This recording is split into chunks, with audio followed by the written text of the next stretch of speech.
Buenos días, soy Karin Torres. Me encuentro aquí con la profesora Karin Wahl-Jorgensen de la Universidad de Cardiff. Actualmente ella es escritora de 3 libros, Los desastres y los medios, en 2012, que fue coautora con Peter Lang, Mervyn Panty y Simon Connell, El periodismo y el público, en 2007. Y por último, Ciudadanos y consumidores. Actualmente ella es profesora de la Universidad de Cardiff y se encuentra aquí en Barranquilla con motivo del Encuentro Académico AFACOM.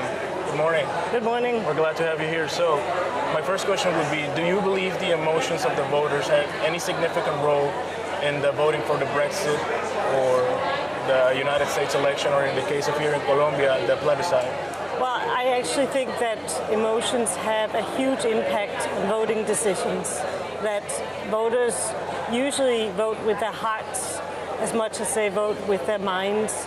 And so certainly in the case of Brexit, it's very clear that a lot of the voting for Brexit was motivated by disenchantment, disaffection with the political process, and you see the same thing again in the case of the election of Donald Trump in the United States. And I've seen similar arguments surrounding the referendum in Colombia as well, that it had to do with speaking to voters who were disaffected with the political process.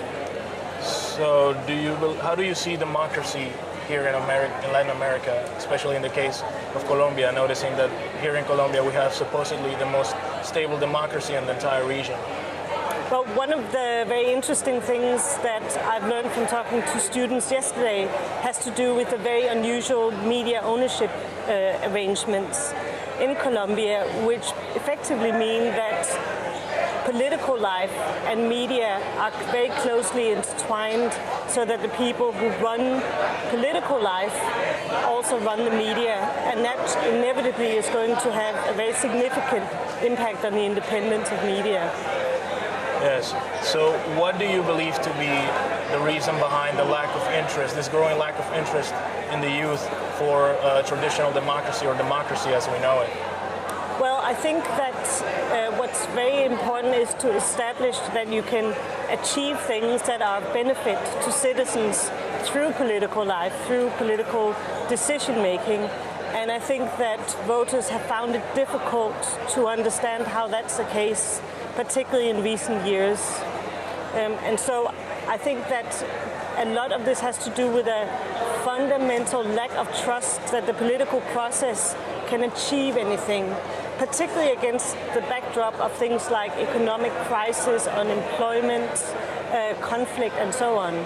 For example, right now there is a rise, the use of social media has allowed for things such as fake news to be an actual thing. Do you believe that to be also a contributing factor to the lack of interest in democracy?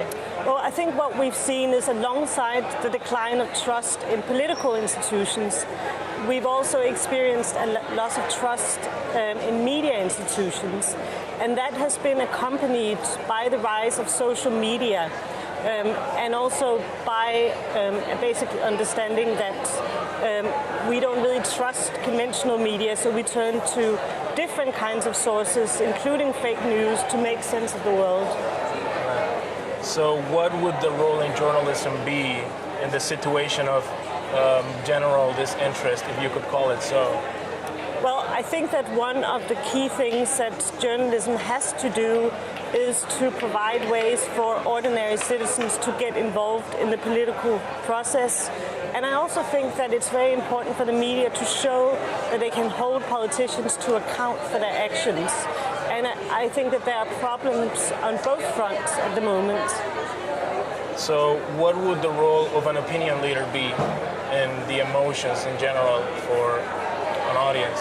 Well, I think that what we do see is a situation where political leaders, in particular, actually set the emotional tone for public debate. So that what we're seeing now is that increasingly, particularly populist political leaders, tend to strike a very negative emotional tone, one of anger and one of fear. And to overturn that, we need opinion leaders, we need people in society to actually adopt a more positive way of talking about politics. And that's actually a huge challenge. So what do you believe could be a very important factor in changing this lack of interest? How can we overturn this so that we can get people interested in democracy as we know it once again?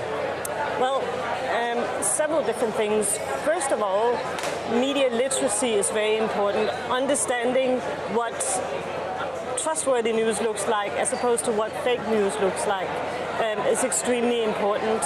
And then I also think that the media have to kind of step up to the plate and actually show their ability to hold politicians to account for their actions. So I think that there are several areas that require improvement. Do you believe there needs to be a more independent media in order for us to achieve this, so we can get so that the journalists can gain the trust of the public once again? Do you believe there needs to be more independent media? Yes. Independent media are absolutely crucial to any healthy functioning democracy. And if you don't have media that are independent from the state or from commercial interests, it's very difficult for them to do a good job. So absolutely yes. Well, thank you very much. That's all we have time for. Thank you.